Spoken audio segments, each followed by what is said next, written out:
seconds remaining. Hello everyone, welcome back. We are now live with our third and final best of 2 series of the day. So you can strike and winter on the call.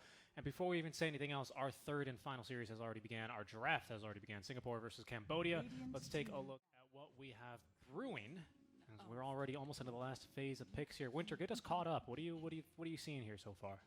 I see you enjoying your sweet tea. It's not sweet. It is not sweet. It's pu'eti. Pu'eti. Well, I'm seeing a first pick Timbersaw. 10 seconds remaining. First pick Timbersaw. Dire team back. Oh. Wait, did the hero get any buffs that I didn't know? Is Timbersaw a legit first pick? Radiant I team don't back. think so, to be honest. I'm also a little bit surprised to see it now that you mention it. Timbersaw first pick? That's not the first one that came to mind. What the heck? They changed. Oh, they changed the. They buffed the ulti slightly. Like 10 damage at level 1, 15 to level 2. 10 to 15, 20. I mean, it is 10 pure, seconds right? So remaining. I mean, I'm sure that's the least of his problems. 5 seconds remaining. right, but what I mean is like sometimes if if your ulti got buffed by 20 damage in your Jakiro, you're like, that's not bad, but it's reduced anyway. But with pure, it's pure. It's a pretty big buff. You know, that would be the equivalent of Dire team back. like a plus 35 magic amp damage, right? And the thing is, like, I don't feel like his Radiant issue is the lack team of pick. damage. It's more like you're a very one-dimensional hero, you know, and you're pretty reliant on your laning phase to be successful. Yeah, that's fair. I'm also a little bit surprised to see Earth Spirit, to be honest. He's like a very situational hero, in my opinion. But some 10 people would argue seconds certain remaining. heroes are just there, you know, to be situational. That's the beauty of the Dire game, team right? pick. Not every hero has to be pickable every game. Well, they have Elk, they have Tim. So they have 2 situational heroes already. Did Elk get a buff or something? The heck? It's the same hero, right? I don't think they 10 changed. seconds remaining. I guess so. Yeah, everything's the same. I guess so. Yeah, not a hero I Alright. thought particularly Choose thought your of, and there's a decent counter pick. Of course, couldn't last pick the AA with the Earth Spirit and the Ench already in the pool. Neko counters Timber, counters Elk, counters Ember. He wins all 3 lane matchups. Sounds like a pretty solid pick overall. Yeah. The green heroes, oh my god, Earth Spirit, Medusa, Necro. Is Ench a green hero with this with this cosmetic? Yeah, I would say so a little bit. I'm actually looking forward to seeing Paulison play some Earth Spirit. Again, I don't think the hero's too strong. In this game, I actually think it's not the best Earth Spirit game I've ever seen, Did he is get it? any changes? in Earth this Spirit? No, I don't believe he did. I think all the Earth Spirit spammers are waiting for some change. I think the last buffs he got was like the additional remnants. His Ag Shard is so good, but again, I just think the hero is so situational. That's the only issue I have with him. He used to be a. You just pick him and he'll work out hero. Pretty much. That's kind of funny. Why is he falling off in this way, right? Because you say, oh, Dota, you want to be the aggressor, right? You want to always be bringing the tempo into Yeah, me. but he's slow because his ultimate long cooldown. It's strange, right? A hero like Earth Spirit can be considered slow because you're relying on your remnants a lot. It's a pretty long cooldown if you keep fighting, and his ulti is also a long cooldown.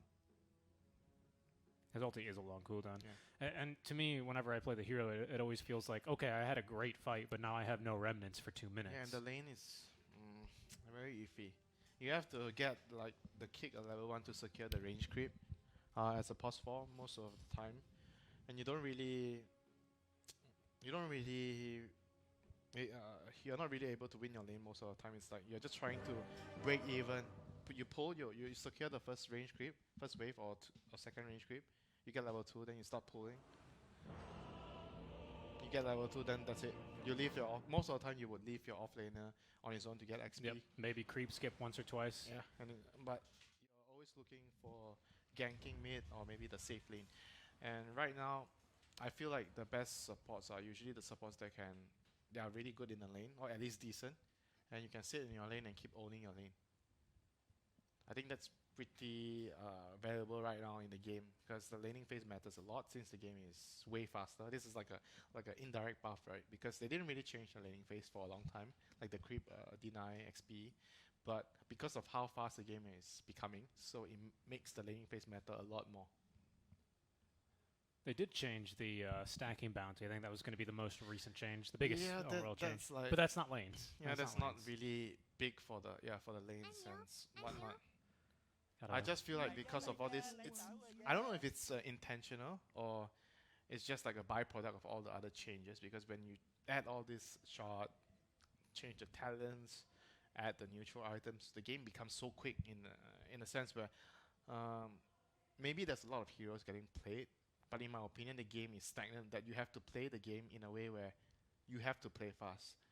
It's not good for you to play the game where the opponent has to play fast and you are just content sitting there and trying to drag the game or delay the game like the Underlord game previously. I feel like I would prefer the game to be more open towards a different kind of play style. You can approach the game differently. Like none of the ways are a little bit better or way better than the other. So I recall a particular game. I think it was a Geek Fam Fanatic game, ESL 1 Birmingham 2020. When I think it was a PL, went to the secret shop, got caught out, killed. They bought a rapier and then won the game. Was it the game we were casting? You were so upset with how that game ended. Yeah, because they were owning the whole game, Yep. and they deserved to win the game. And they made, even though they made a mistake. even though he made a mistake, but there's something wrong with the game when you can be controlling the game. Like what? I think it was pretty much 90% of the whole game they were winning. It was pretty one-sided for sure. And then because of one small mistake, I mean, sure, you make a mistake, you fuck up, you have to be penalized in one way or the other. But I don't think it should be like straight loss from there on, you know. Yeah, I think that's fair. I mean, it was a very good fight to take, though, because I think they had just gotten, like, PA rapier. Wow, you and actually then they remember Roche. that game. I remember, yeah. I sometimes Yeah, it was here, right? It was here, right? He died here, right? yeah. He died right here. Who And was it, It was a PL. No, who was the player? It was a 23 It was a Geek Fan PL, I think. Or it was a Geek Fan that won the game. Yeah, I just remember he went here. He bought the rapier and he died. I think he bought rapier, he gave it to PA, and then they did Roche because PA rapier, and PL didn't buy back, and then they lost. They lost one fight and they lost the game. Yeah. And I remember you were just so upset. Yeah, because they were playing so good. I agree. No, they were but playing so good the whole game. But the reason I bring this up is because I think a lot of people will hear you kind of talk this way about the game, and they'll probably go, "Oh, Winter just doesn't like Dota anymore. He just doesn't like current Dota." But really, you do. You just want to see it. You want to see a lot of like very fluid Dota, right? Yeah. You don't want it to have to be one shape, one size. Right now it's clearly better to play this way, you know. And if you can't adapt, you're just gonna lose. Not that I'm against, you know, having so many different heroes getting picked and whatnot, you know, different item builds, but I'm just saying there should be a place for everything, you know. If we were to get to that stage, that's gonna be perfect for the game. I think every TI has kind of been, progressively better and better, right? This one was well over 100 heroes picked. Yeah, I agree. I mean, you're getting there somewhere, slowly. Slowly but surely. But right now with Ag Shards, do you think Ag Shards overall need to be more niche or just less strong? Because some of them are so good. I just feel like it's hard to balance it. Yeah. Everybody has roughly the same kit. It's very difficult. There's going to be certain spells that are way better than the other. Yeah, Horn Toss. It's just not. Well, we have a new Horn Toss now. You can call Horn. I mean, yeah, but Marcy. I mean, but Horn Toss is so much better because it's like instant. Yeah, the stun is the issue. There's also a stun after that. Yeah. But no, I mean, okay. No, I mean, you're right. I like the idea of the shards. I was very apprehensive when they added those. I was very apprehensive when they added neutral items. I was even a little bit unsure about talents. Remember when they added talents? Remember when Techies had a minus 110 second respawn timer talent? Nope. I remember the attack talent, 259 or some 251. Awkward number. 251 damage. Yeah, Techies used to have a talent that would basically make him respawn instantly. Oh, the death timer talents. Death timer, yeah. Everyone would just pick Lion. Was it Lion? Lion had one. Alina had one. Techies had the longest one. That patch was, it was disgusting. Everyone would just pick the heroes that have the death timer reduction. Yeah. And the way you play the hero would just go around, you walk around, do your shit, and just die. Yep. And then you're up again. I mean, I feel like that's why a lot of people end up picking someone like an Enchantress, right? She kind of just tank smoke ganks. Did she have the talent back then? Well, no, but I feel like you play her much the same way, Oh. right? You walk around, you do your things, and you die for your team. It's more like pos 5 things. Yeah. Not every It's position basically five, though. okay. Basically, when do you utilize this? You know, best way is remember the line. You have the line, so you see some of your calls coming near the line. Yeah, and then you you stand go in to the the way. line. Yeah, you stand. Yeah, in if the line. there's heroes missing off the map and your Medusa's farming a quadruple stack of ancients, you stand right here. Yeah. Yeah, but Here, actually, the best spot is here, this space, here, so that you cover both ends. you know what? That makes sense. Yeah, both ends. Okay. Usually they will stand here, around here. Okay. Because Well- sometimes the gang come from here. That's a good point. I've always gotten ganked from this side, but that's a fair point. But the reason I bring that up is because it's not every position 5s. Yes, sure. At that stage of the game, every position 5 should be doing that, right? Yeah, and in Enchantress, but it's not easy to do it at the right time. Knowing when to do it is difficult. that's true. That's true. I just feel like Enchantress's job doesn't change from that because she's so good at doing that one thing. You just always want her to, tank the ganks.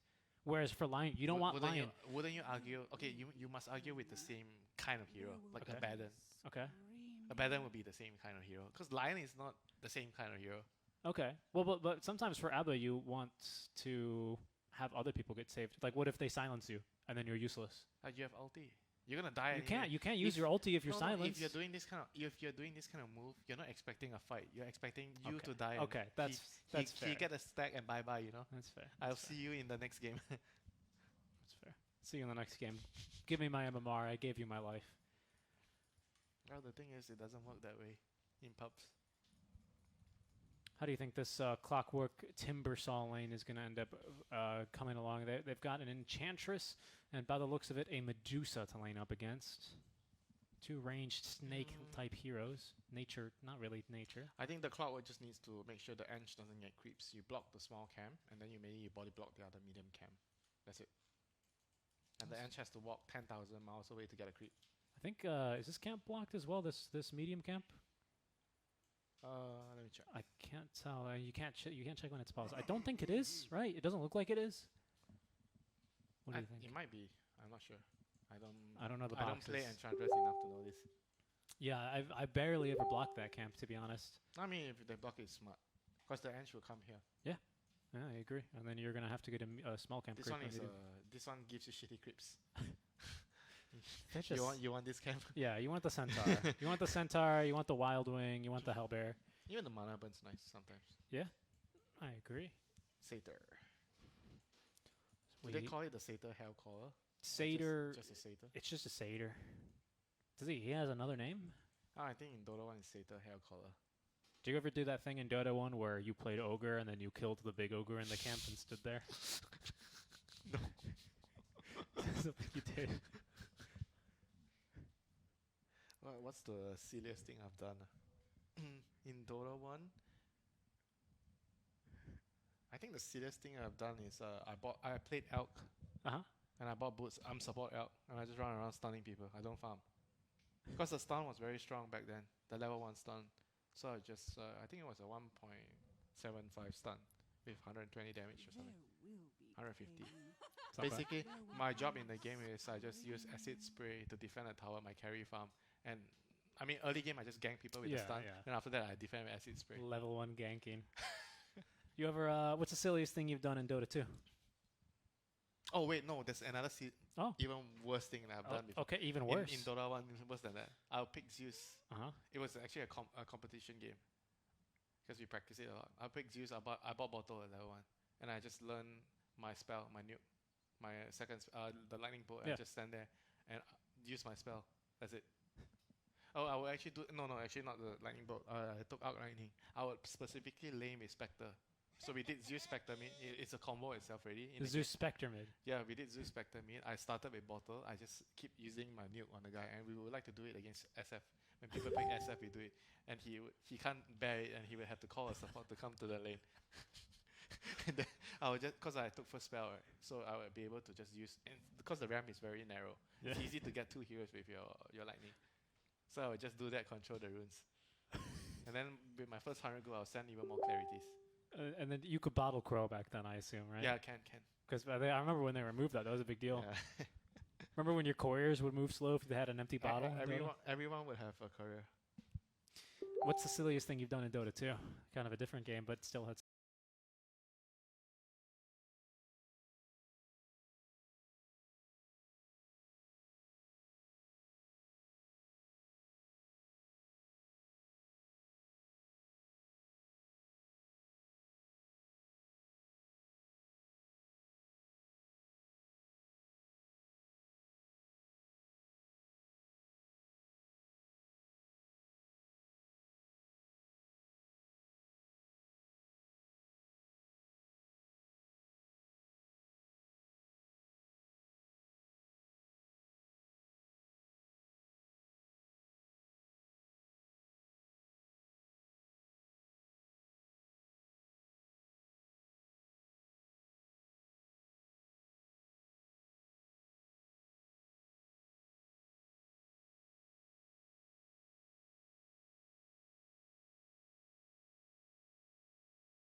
tank it. He did start off with the Stringer Protection, opting for the early earn to He has South. He'll be fine. ready for it. I mean, he does have salve. That's a good point. He does indeed have that salve. Buy yourself. Winter always says to his players, just buy a salve, you'll be fine. Elk early on, though, not missing any CS underneath the tower, taking a little bit of harass out from our Necro, but already up to the max stacks here, 15. So he's already starting off very strong. Have not done much to hamper his early lanes, but that's okay, because you just need to kill him a couple of times in the jungle, block his camps, and his life is a little bit more difficult. Looks like Pauluson's going to cut another wave here. Nope, just blocking the camp. Yeah, the wave is already here in front of the tower. You don't have to pull when the wave is here. Oh, Earth Spirit, kick. Snap Ice in a little bit of trouble here. I think Earth Spirit might be able to just run him down here. Nope. Scatter Blast is going to prevent that from happening. Oh, he doesn't have all Venom, yeah. He went for the laning build. Early earn, trying to just be... Oh, roll, Earth Spirit. Another kick, body blocks not coming through, and that early bonus gold, that's what got him these boots so early on. Might have actually saved his life there. Second healing salve. Healing salve number 2. What do you know? Healing salve saves the lane. Yeah, he's going to be allowed to get right back in here. Yeah, but the Necro is already strong enough. With one more level, he should be able to slow in the lane, no problem. Oh yeah, especially with the denies coming in. All doing good work here. Needs to be a little bit careful with all this minus armor, though. Yeah, but they don't have kill threat on him. Sure. I mean, the same goes for them, because the Earth Spirit doesn't have an Oof. He's just going to play for the lane so that Necro can get XP. And he's going to get an early earn, like I said. Second bounty rune that Freedom has stolen here from the side of Team Cambodia. That's going to be no bottle refill here for the Ember Spirit if he's expecting that bounty to be there. Oh, it's not just that. Elk's going to be a sad elk. Ah, very true. Yes, very true. It's the second bounty they've already missed, as now it looks like they're going to turn back onto the Snapfire. It might be first blood here, and indeed it will. With that kill, that's going to be plenty of healing thanks to the Sadism. Sorry, the Heartstopper aura. Sadism no longer a thing. And Alchemist with 10 stick charges, but no healing salve currently, is going to be forced to take cover underneath Where his is my tower. salve? Oh, his salve is coming. Yeah, his salve is coming. There it is. It's okay. Shh, it's okay. Don't worry. I'll take care of you. Okay, rotation's coming mid now. Paulson has been freed up after the kill. Oh, Rune. There's Blink on P-Quap, and she's going to steal it, so that's no bottle refill here for the Ember Spirit, especially because Snapfire's already TP'd back to the bottom lane. Paulson is here guarding the bottom water rune for the bottle refill. Even gets a bottle sip for his time. What's going on over here? Freedom should be okay there. Big impetus damage, but he was going to go back home anyway, so doesn't really do too much. I think you should just go and gank mid right now, since the Earth Spirit is there. Dusa doesn't need him.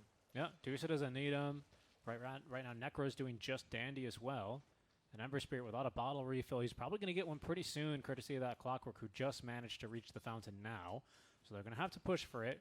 Quap closing in on level 6, but she's a bit too far off, and I don't think they're going to quite manage to find it, as there's the bottle refill and the free extra sip, courtesy of Clockwork. Level 6 is coming momentarily. Rolling Boulder is going to miss, though. Boulder Smash will not. And now with 3 heroes here splitting experience, no chance to get the Sonic Wave up. The Cogs are not going to find anyone. There's level 6 and the Blink out for the Queen of Pain. And it's going to be the Singaporeans finding first blood in the mid lane as well. That uncharged TP bot. What a play. Actually, they're going to manage to turn that. They even give the kill here to Mizu, and they're going to look for more. Elk's going to die too here. I don't know. They're going to have to hit him with that slow. Looks like they've just reached him. He still has those 7 wand charges as they continue to chase underneath the tower. The boulder pull is going to miss. The roll will not, but no mana left for the kick. Now he's got it, but he can't tank that tower very long. The last right click will come through. He's going to avoid the scatter blast as well. Paulison, the cookie, is going to find him. The healing is going to keep him alive, and another earn charge to keep him topped up here. And I cannot believe how well this Earth Spirit is working out for Team Singapore right now. Yeah, he's been the man of the moment here, setting up every single kill for his team so far. catapult Radiant's wave. bottom tower Catapult wave is is the under catapult attack. dead? About? Yeah, it's already dead. Lucky for the Radiant team. The elk can still farm here. Careful. Well, it looks like we have another kill now. Onto the Snapfire. Rolling Boulder is going to miss. Boulder Smash already used. We need a little bit more damage, and looks like that Heartstopper aura is going to end up coming through. 3-0-1 right now on this Necro is a startling start here if you're Team Cambodia. He's going to create a lot of space here, winner. Yeah, if they're not killing and punishing the Dusa being alone here, this is going to be really bad for them. Like the other team is pretty much farming every single lane, and there's nothing the Radiant can do about it. Yeah, Timbersaw finally moving on to cutting lanes himself, no pun intended, to make sure at least his creeps can start passively pushing that tower. They're going bottom again. There's the ultimate active. We don't have enough mana quite yet here for the Reaper's Scythe, and it would have been a little bit tight with all that regeneration courtesy of the Chemical Rage. Couldn't quite find him yet. Top. There they're going for the Dusa now as she is trapped inside some cogs, burning a bit of the mana here, up to level 6, chasing her down. Here's the Queen of Pain. Not going to be able to do much to save her compatriots, but the Sonic Wave at least will pick up the kill here onto the Clockwork. Paulison now rotating on over, does not connect there on that Boulder Smash, and that'll be the Timbersaw safely away, pardon me. I assume we're going to see the Vessel early on for this Earth Spirit. It just seems like too damn good of a Vessel game, right? Yeah, most likely. Has been killed. I don't think you get anything else. It's a big courier kill. That was a full mech on it, by the way, for Necro. So he's not going to have that mech for another minute and a half, just about. Is under attack. So basically all his net worth, despite how strong of a start he's going, is a little bit neutralized here. Although he's going to likely pick up this kill just as easy. Radiant's middle tower is under attack. What you sow. Mech or no mech, that looks not too difficult for him there. And our Alchemist now is, I think, would say officially starting to struggle. He's already behind in terms of net worth. Yeah, he's very, very sad. 8 minutes, nowhere near his Radiance relic. Is he going for that relic? He is. I haven't seen this item in a Me while. neither. Even for like Wraith Kings, I haven't seen had him for a long time. It's because of the game. The game is too fast. It's not good like saving so much money to buy something so expensive, which doesn't give you anything until you complete it. Yeah, just the damage, of course, but if you want to just damage, it's better items to build. Fortify is only going to waste a couple of their seconds. Like, most of the core players, they want a good, cheap build-out item so they can fight. Winter, this is a problem. They're going to be able to secure bottom tower, and if they feel so inclined, I think they also have plenty of time to defend that top tier 1 tower, or maybe even look mid for a couple of kills. Queen of Pain has Sonic Wave, has Blink both ready to go, and the Illusion Rune to make sure the Battery Assault leaves her unbothered. Will force away the enemies who thought about rotating it over. Oh, the Timber is the only one having a decent game. Yep. Is under attack. Rolling Boulder, they find the Ember. They're going to kick him, trying, I think, up to the river. He gets off another Remnant. No silence out from Polison. It's a short silence level 1, not really enough to control his Radiant's Spirit middle Brothers. tower is under I mean, the attack. thing with Timber is also you don't want your teammates to be too poor because you can't do a lot on your own. You don't have a stun, right? You need your team to be able to play the game. Well, here comes Timber himself now. Looks like our Alchemist is farming a nice little stack as they look to try and go back in now onto the Does he have the Necro. mech? He doesn't. It's on the way now Radiant's in the middle Courier. tower is under attack. But even so, just with the 2 fluffy hats, he's still pretty tanky. Pulls in there with the Rolling Boulder to cover him in case they went further. Will be rewarded with a haste rune for his chivalry. Queen of Pain as well, going straight into Orchid. Okay. Yep, you can bully the Ember the whole game since the Ember lost his lane. And you never really want to build a use on the hero. No, not too many mid-heroes really want to be building Yules too much these days anymore. Yeah, the item's just not as good as before. And there's that mech delivered. It's a lovely little aura here for Necro, who continues to just get these Heartstopper regen stacks. I liked it better when it was Sadism. Sadism stacks. This hero used to be quite bonkers as well. He still kind of is with All the Ghost green Shroud. heroes are like that. Remember Viper? Venom used to be OP as well at some point. I feel like I don't remember that. Feno? What was the... Yeah, he had the gold GPM talent. That's when he was very strong. Oh yeah, that's right. Yes, I remember. It's Gold because of the GPM. talent. Yeah, Shaman had like this crazy... Shaman, I mean, poor Shaman used to be so good. He had a GPM talent. He had an XPM talent. Remember the XP talents as well? Oh, Yeah. there we go. Snapfire in trouble. This will be a kill. Might take them a bit of time, but they'll find it. Timbersaw maybe trying to get down to low ground. Probably not. Just continue to try and farm. Not able to do too much from his current position. Yeah, that healing is going to be way too much to get on through. It's a level 3. Oh, sorry. I thought that was level 3. I mean, it is level 2 Nature's Attendance, which is a little bit more surprising here for the Ench.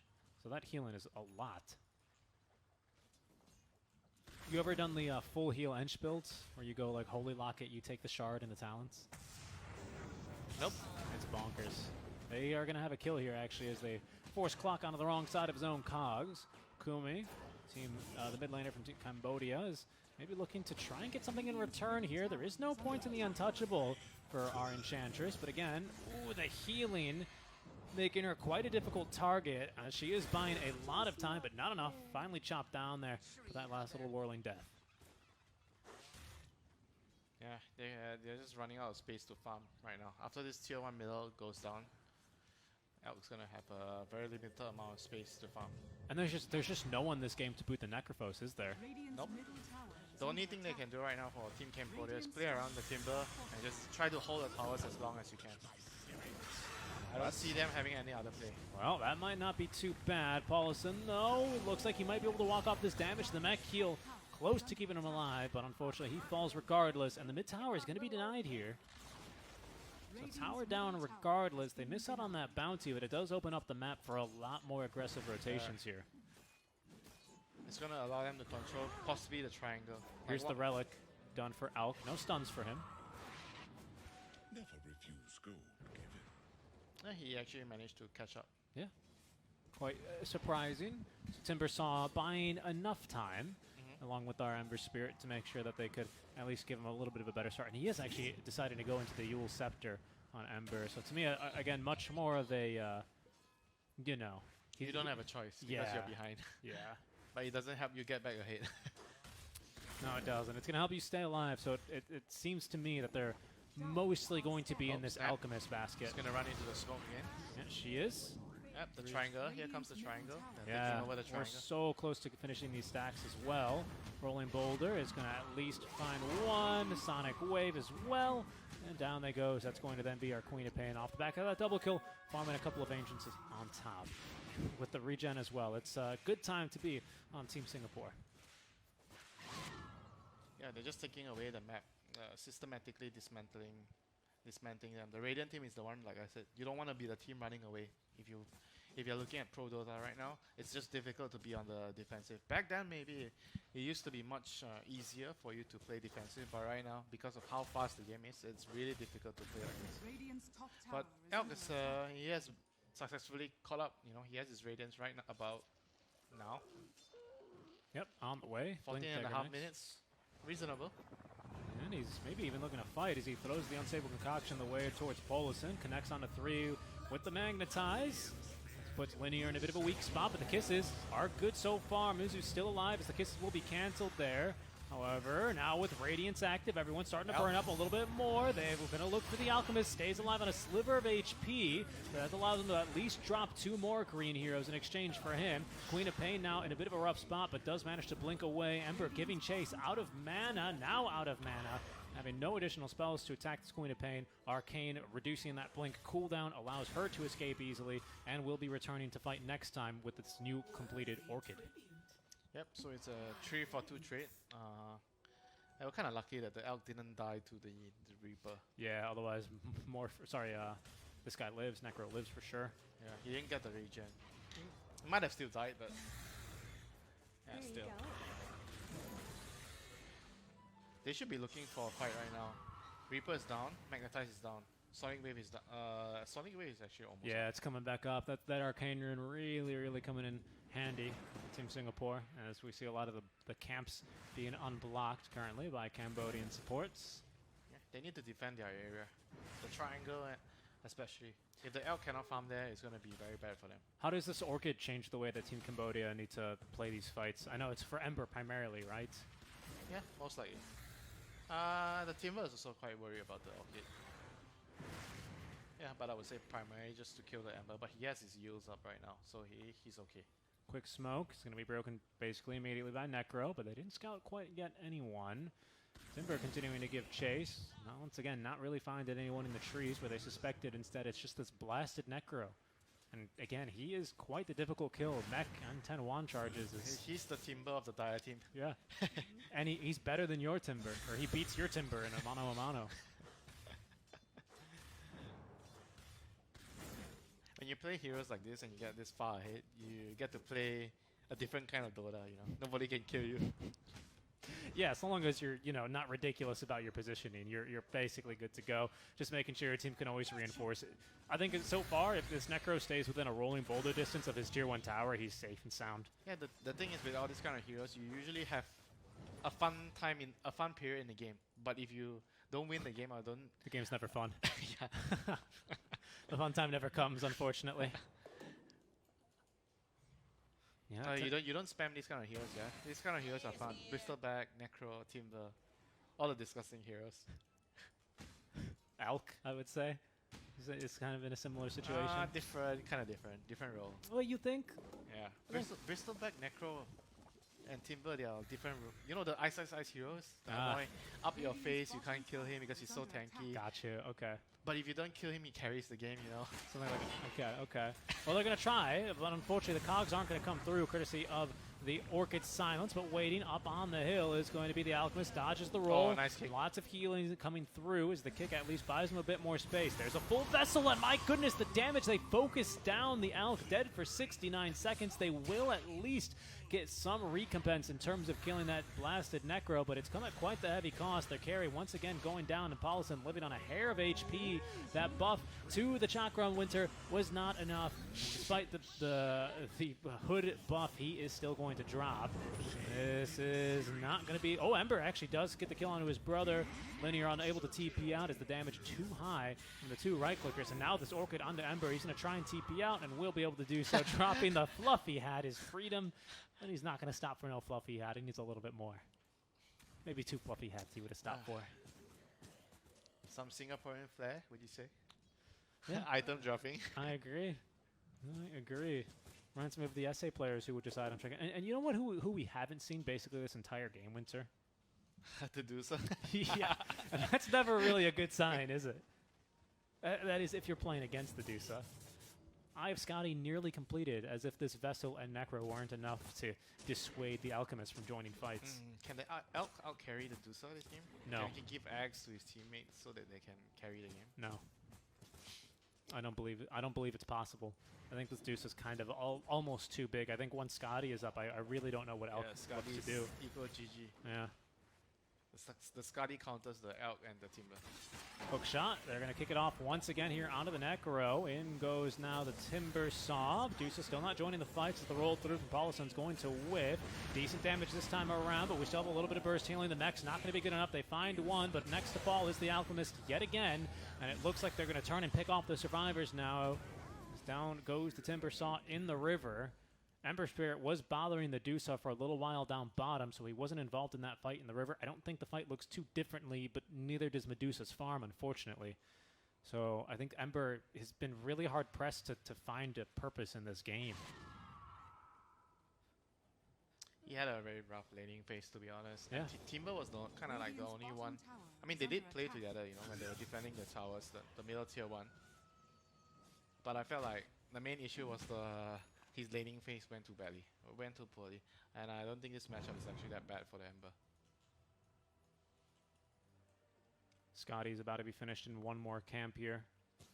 And that is going to spell disaster. This must be some record timing, yeah. For these regions. Manta Scotty. Manta Scotty, Power Treads, Full Wand, and a Wraith Band. I mean, it ain't bad. It definitely is not a bad timing here. 20 minutes flat. Managing to outfarm this Alchemist, who has been forced to fight, mind you. Outfarming an Alchemist. Yeah. That's all you need to know. Again, an Elk who has been forced to fight basically against his will. He's wanted nothing to do with these fights, really, but his team really, I mean, not his team, but the game just gave him no option, really, is the way this kind of played out. In fact, Roche is going on. Hookshot actually finds the Queen of Pain. Cog pushback is good onto 2, as the Orchid will connect now onto 1, but down goes the Clockwork in the river as they kick back the Timbersaw back on in. What silenced him that second time? Wasn't it the Orchid? No. It was the Earth Spirit then. Earth Spirit, duh. Yes, thank you. I mean, it's just so impossible because you can't ignore a Necro in these fights because he just is going to do too much damage and healing. But you also, it's just so impossible to kill him as well first in the fight. Yeah, they don't have a vessel yet. No, they don't. We're 800, 600 make that gold away from it. But at this stage now, with the Age of Immortality on Medusa, I mean, this very well could be a Medusa who just farmed, you know, a Divine Rapier right now, and she could have ended the game with this. Yeah, let me ask you, I have a question. Yeah? Do you think it should be fair that both teams acquire the same neutral items? Top tower has fallen. Should it- Radiant's middle would- tower Should is the under game give attack. both teams the same neutral items? For fairness, for the sake of fairness. Yeah, kind of think it should. Why? What do you think? Yeah, I think it should. I think it should. So that it doesn't have too many randomness. Yeah. You'll Because Scepter? certain items are so good on certain hero, you know? Radiant's Like top tower the is Fairy under Trinket. attack. Just impossible. Possible there. Ending the 3 times killing Like streak. when a Storm gets a Fairy Trinket, it's like, oh, you're gonna own that game, you know? Or a Tinker. Yeah. Yeah. No, I mean, I see where it's coming from for sure. Radiant's bottom tower has fallen. Yeah. I mean, especially when it Yeah, was like I Spider seen- Legs give free boots to your core. I've seen some people have some ideas about maybe it should be known pre-game so that maybe you can draft around it. Interesting. Yeah, I mean, Like that- when you start the game, the neutral items will pop up. yeah, do you draft neutral items then? Oh my goodness. They're going to try and kill the Necro. They're a bit too early, but they kick him back into the 2-man Sonic Wave. Down goes the Clockwork. Down goes the Timbersaw. And the Tier 3 tower is going to be quick to follow with the BKB active. Nothing really stopping his Queen of Pain and company from continuing to demolish your buildings. Alchemist is still farming, of course, because he does not stand a snowball's chance in hell in doing really anything about this push coming bottom. Radiant's bottom barracks. Yeah, but then do you draft neutral items? Do you have to ban them? Nah, they just randomly get selected each game. But then I feel like, you know, if it's Fairy Trinket, you know, is in the pool, and you're like, well, now we have to pick like Lesh or, you know, Spellcaster mid. I feel like that would be kind of lame. So you would have preferred it to be random unknown, but both teams would get the similar items. Yeah, but I see what you mean though, because then it's like, well, but I think neutrals, they shouldn't be strong enough to where, you know, you get a neutral and I think you should be like, this one's not bad, right? Yeah, it shouldn't be like, oh, when this hero gets this item, it changes the game. Yes, I agree. That's where it becomes a problem for me, because then I think you do have to, maybe you should take that into account during the draft, especially if you can't do anything about it, right? Is under attack. Yeah, back then was some of the heroes like morphing when you get the what's the name of the item? The lifesteal item? What's the name? Paladin Sword. No, the early game farming item. The primary attributes. I can't get something mask. I can't get the name right. This guy. Yeah, Possess this Mask. possess mask. Yeah, it changes a lot. Yeah. Yeah, I mean, Chipped Vest is also so good. Yeah, that was for Spectre Spectre. gets it. Yeah, Here for they Spectre. go. Okay, Cog push back. Decent damage now onto the Queen of Pain, but she already has the BKB active. Alk is going to stun himself. He's got the Chemical Rage active. Now with the BKB trying to turn, but the team fight crumbling around him. The Cookie Toss at least is going to get him on top of Polison, and they have enough damage for him. Timbersaw, though, has gone down as Polison will buy back, TPing to the mid-tier 1 tower. As Silenced is going to be the Ember Spirit. His brother rolling on in, and the Silence is going to come through yet again. Back into the grave for a full 75 seconds without buyback. Goes the Cambodian mid lane Ember Spirits. And not really much left in the tank here to fight with for Team Cambodia. We use Chemical Rage, we use BKB on all the ultimates there. Don't really think there's much to stop Team Singapore from continuing this siege.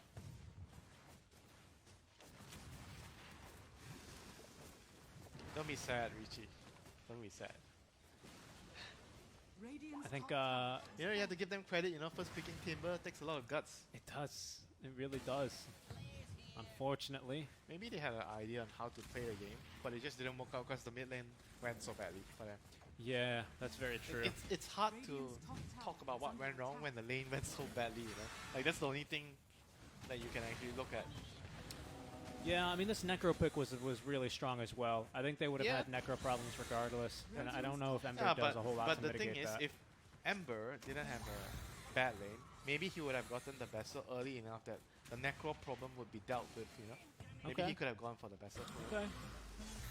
That's a fair point. That's an idea. Has fallen.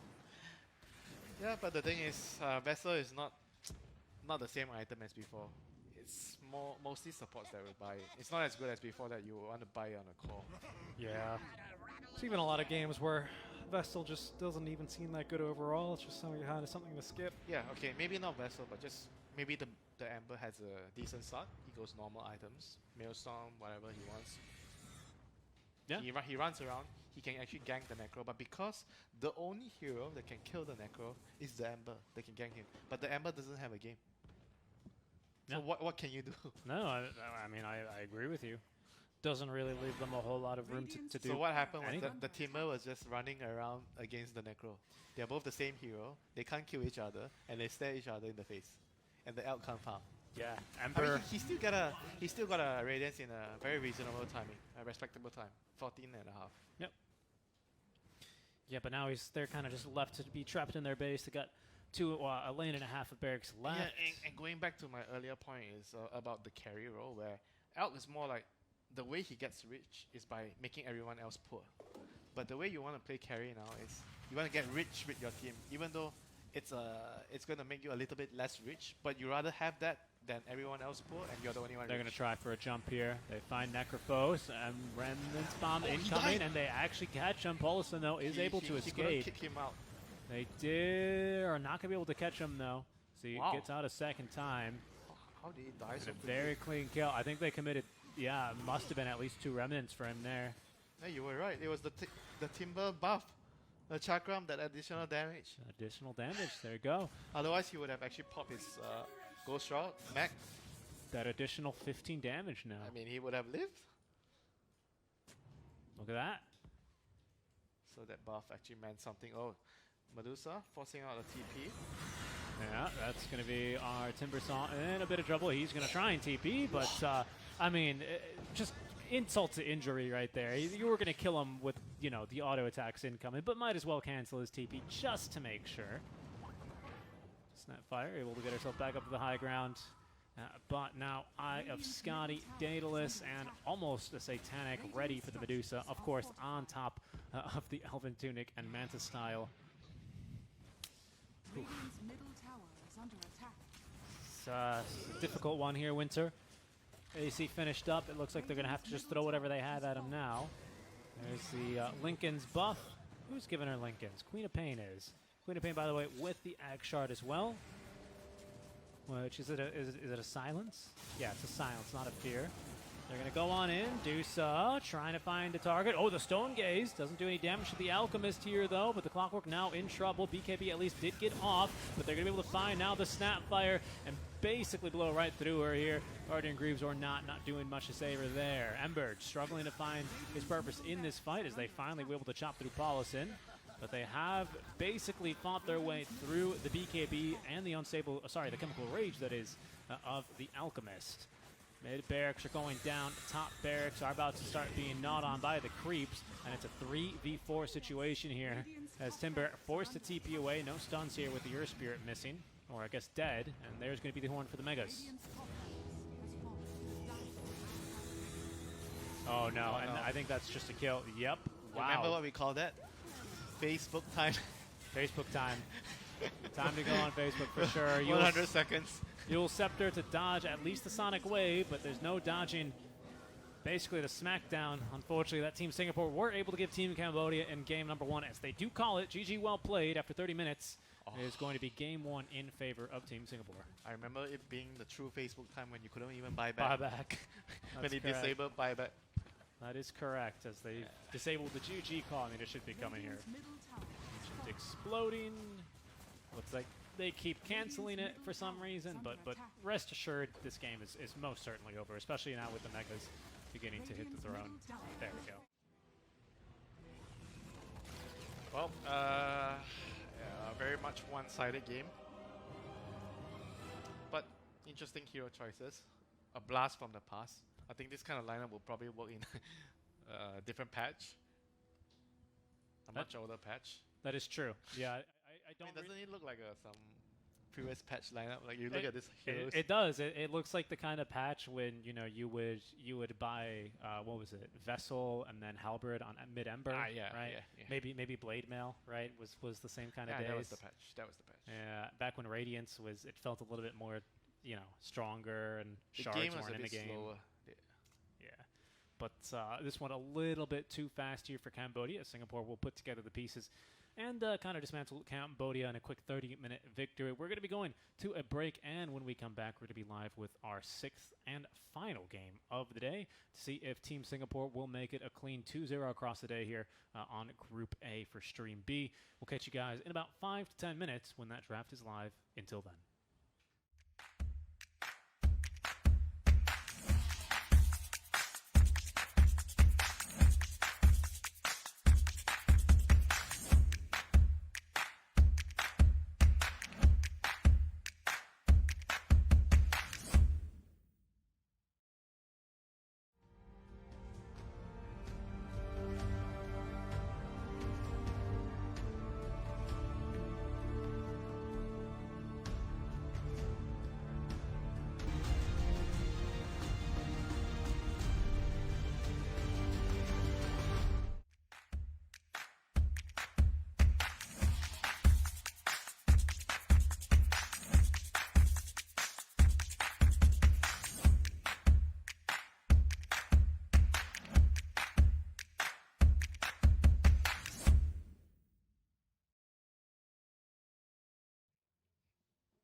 Hello, everyone, and welcome back for the final time today, the second day of tournament play for the SEAEF Federation Championship 2021.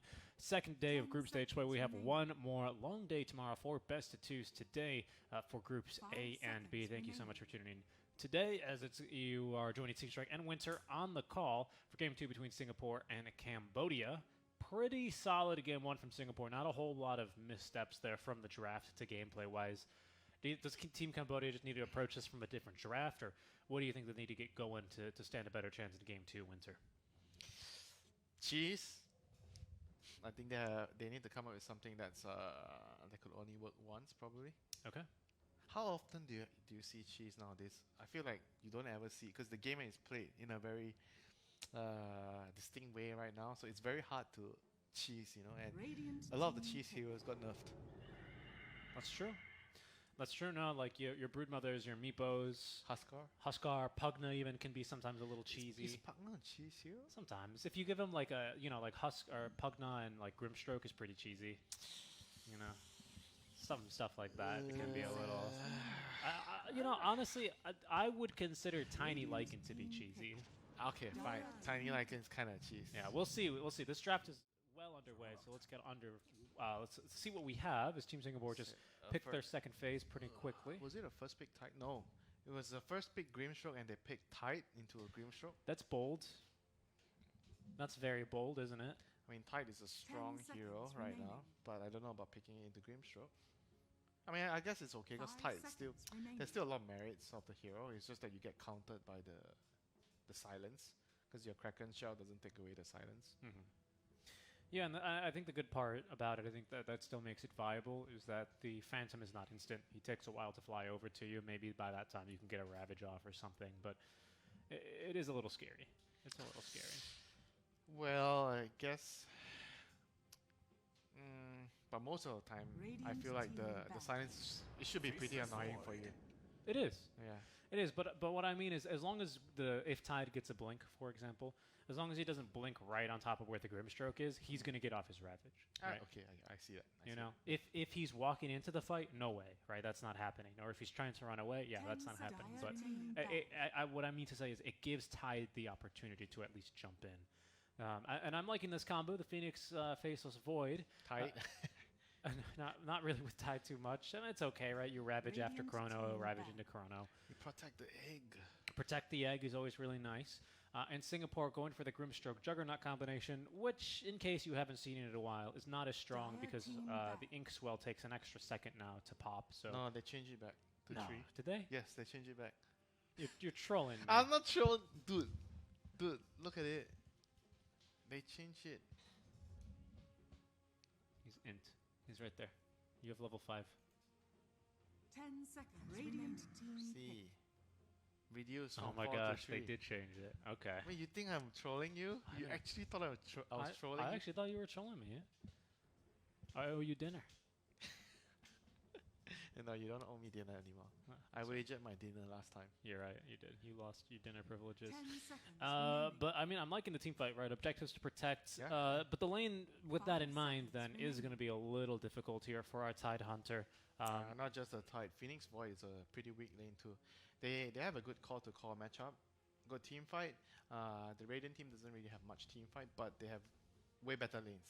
And they've got way better pickoffs. Searing Chains Yeah. into Arrow is pretty easy to connect. Yeah, against Veno Phoenix. Dire Are we team gonna see Veno against Void? No, Monkey King. So it should be Monkey King off lane. Yeah, Monkey off. Against Void, oh, that's a disastrous lane for Void.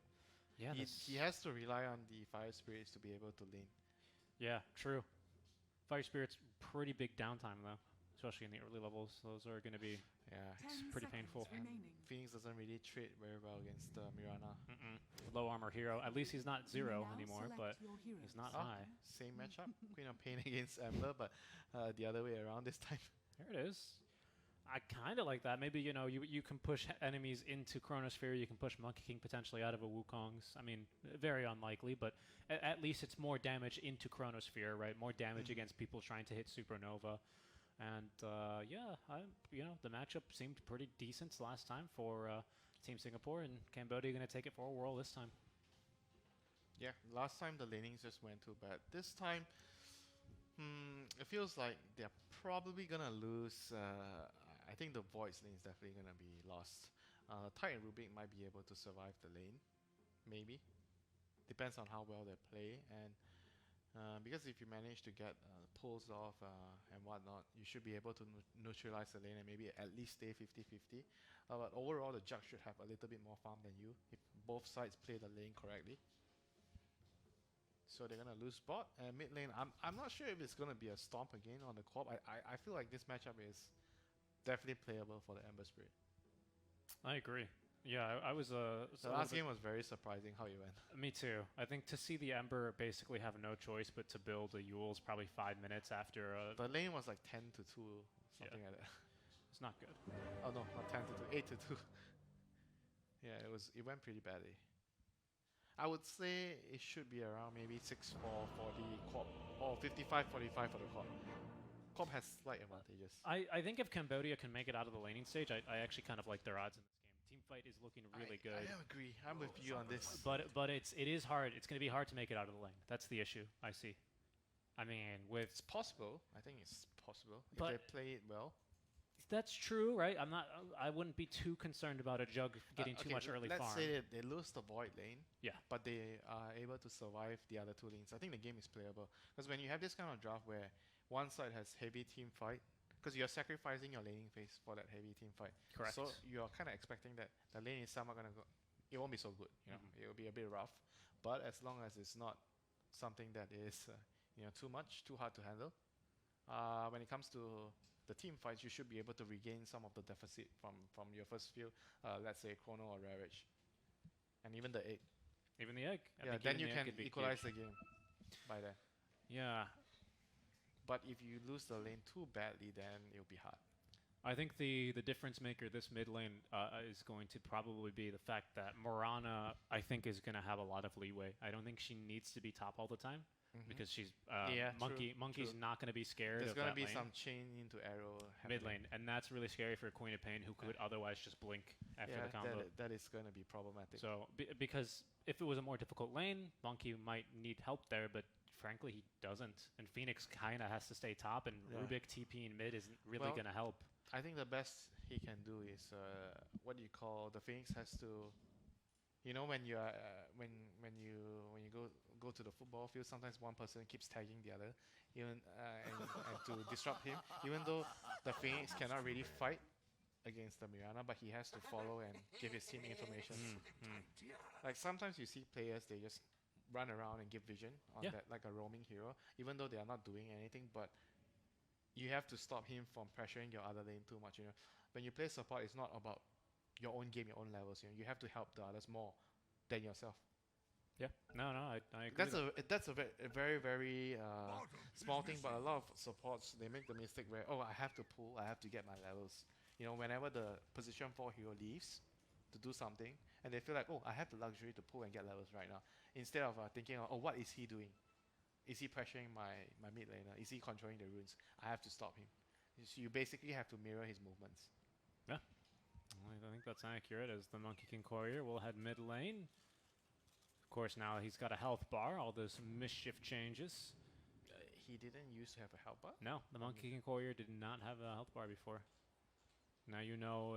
I mean, now it's more convincing. I mean, obviously this is not a Courier, because I think it moves faster than the Couriers right now. Does he?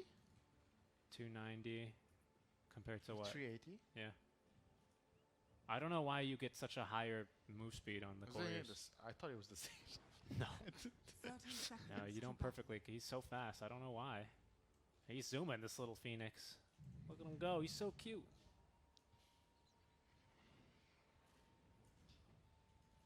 Each blow sharpens. Yep, so we see the Phoenix. This is one thing that's really good. He's in a very disadvantageous lane, and he starts with 2 sentries. Oh, they're going to get a kill on the Faceless Void, I think. Time Does he have lock jump? in 18 more seconds. He already jumped. Oh no. He's dead. The Courier Boundless striked him, and he wasn't expecting that. It's true. Okay, you were saying about Phoenix? Yeah, he actually wanted to deward me. I thought he had 2 sentries to make sure. Basically what I'm saying is when you're playing in a disadvantageous laning phase, you have to start with sentries because you need to make sure you can pull your camp, and you need to make sure the other guy cannot pull their camp. It's pretty important. Or at the bare minimum, he body blocks your camp, and you have to block his camp. And because why do you need a sentry? Because sometimes you cannot use your body to block the camp because he's way stronger than you. And with Phoenix, it often happens because you're weak at level 1. Spoil that shot. Yeah, right now the ward is set up just for vision, and we can see Mirana is going to be pretty easily able to win this 1v1. Not with Fire Spirits, of course, pardon me, that's the equalizer. And Phoenix can afford to do this because right now we know that Monkey King has taken that Boundless level 1 for the first blood. So Faceless should not struggle too badly in this current level 1 He matchup. blocked the camp? Oh yeah, he didn't block the camp? Nope. Oh no, that's huge. Because now the Mirana can get the big creep. Why didn't he block the camp?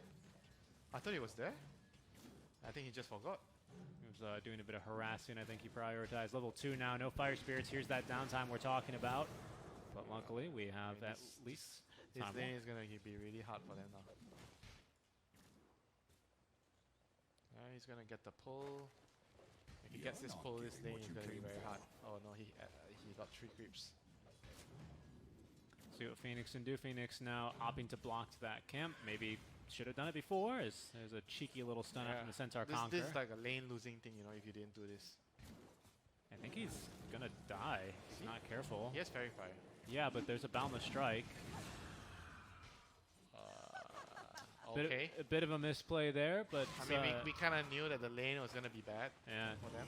Team Singapore doing well to at least pick up the pieces there where they can, and that's already a huge advantage right now for Team Singapore. That's 2 early kill participations for both the Mirana and the Ember bot Spirit. lane. Alright, nice kill. Comes at a price. They still have a lot of kill potential. The Tide and the Rubik together with the Gush and the Lift. Grim was just being a little too cocky in the lane. He just went too far up.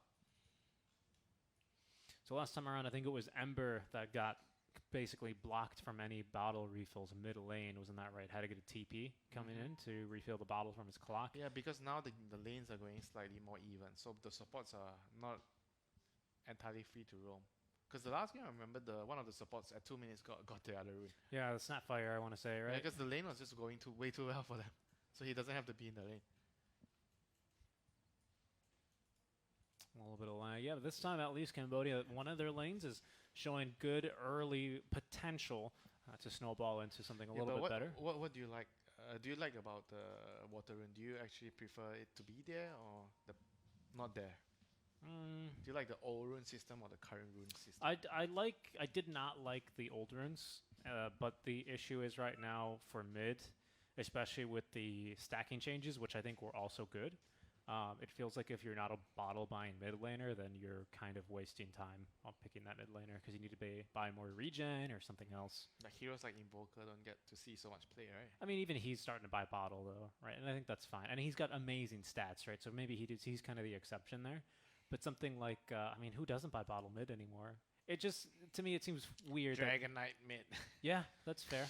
But again, I guess he gets his regen from his passive. So, you know, I don't think it's a necessarily bad spot. I just think it's, if anything, it's better because now you don't, you know, it's not about supports dying in the side lanes and TPing mid all the time. You have, at least on mids, can have a little bit more impact. And I like seeing, you know, the big fights for the first power rune of the game right at 6 minutes. So I would say overall, I'd like the change. I think they were too strong when they were released and they gave full 3 sips and like way more HP and mana. But I think they're in an okay spot now. Balance in all things. The more balanced, more balanced.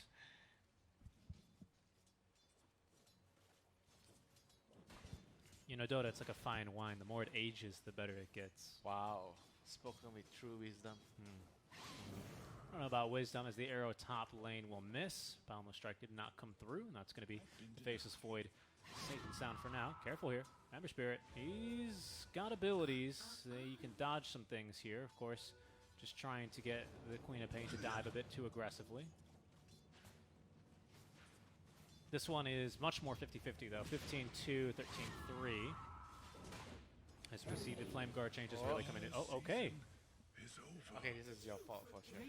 Nope, no point in the blink. No point in the blink. I think that probably caught the Ember off guard.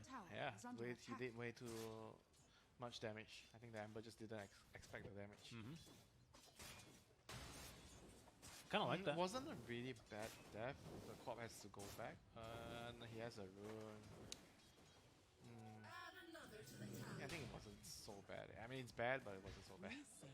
No. 3 stacks right now with the Jingu, and you just have to be so careful now. And making sure not to give him the 4th. There it is. And with Orb of Corrosion, he's going to secure all the CS under tower. Basically, arrow finds him. He's just dead. Nice. He is just dead. Falls to that second right click. That minus armor and the move speed slow not really helping out the Faceless Void too much there. Is Tide having a good... Yeah, Tide's having a good game. Void's not having a good game, but Tide's having a good game. Mid is like... kind of like a 50-50. The Quap has some advantage. Okay, now Quap has Blink. I mean, he killed the Ember, but he has less... Ember's... Oh, that was pretty close. He killed close. the Ember, but the Ember still has more net worth than him. Yeah. Look, a couple more CS in his bag. He's going to race to the rune, and Quap cannot fight him over it. Didn't even try and deny it either. Morana's now coming on over. We have the points in Searing Chains, but the arrow came out first. I don't think it's going to end up making a difference, as Polison still will leap in for the kill, and they also get the Tidehunter down bottom. Yeah, very, very nice. Like Top you said, lane. the Mirana doesn't really need to be at top all the time. Yeah, I mean, I was going to say, it looks like Cambodia are trying to bully the Monkey King, but it's kind of the other way around, isn't it? He's just able to 1v2 this lane pretty easily. Yeah, and Mirana is left to his own device. He can just roam, stack, you know, pressure mid, and Ember Spirit has 1 point in chains so that he can set up for the arrow. It's a fun game, you know, for the Mirana. Yeah, it really is. So much you can do. Back top lane now, and now they have got kill threat, and they might just look for it. 3 stacks. We'll wait for that 4th, but there's the Fire Spirits making the difference this time around.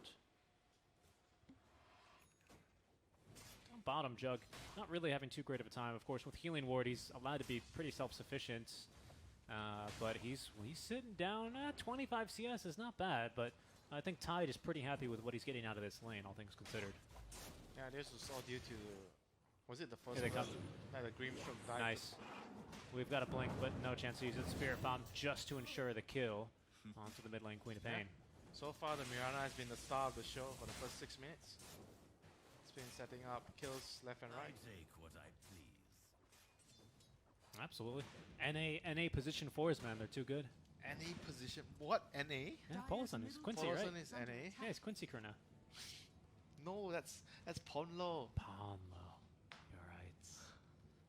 How could I confuse You owe me another dinner. I think I owe Ponlo another dinner. You're right.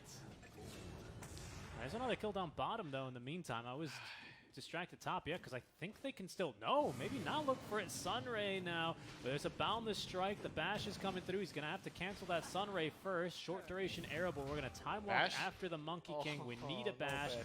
We're not going to find one, not even onto the Marana. And he might turn? No, certainly not. Dire's top Yeah. tower is Oh, under he still attack. might get a kill, though. He's got another Primal Spring in a second. He's going to get this kill. Oh, maybe not. They're going to try and turn and fight. The arrow. Wow, okay.